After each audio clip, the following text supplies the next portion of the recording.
Kabataang Iglesia ni Cristo, sumusunod sa mga magulang, nagpapasakop sa pamamahala. Bataang Iglesia ni Cristo, laging manalangin at magpuri sa Ama, laging manalangin at magpuri sa Ama. O kaming mga kabataan, mapalad na hinirang, may pribilehiyong sa Diyos ay maglingkod.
Nananawagan kami sa mga kabataan. Sana marinig ninyo ito, mga kapatid. Gusto namin kayo maligtas din sa araw ng paghukom. Maring napakasarap kasama natin ang ating mga kaibigan, yung ating mga kakilala. Pero kaya lang, nagtuturo sa atin ng mali. Huwag tayong pumayag. Huwag tayong pumayag na tayo ay malayo sa ating Panginoong Diyos. Di bali nang malayo ka sa kaibigan mo, wag lang sa Diyos malayo tayo.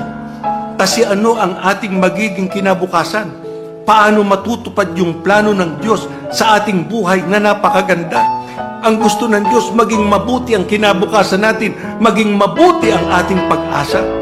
Kaya ang sabi sa atin ng Biblia, dapat tayong tumigil sa paggawa ng mga pagkakasala.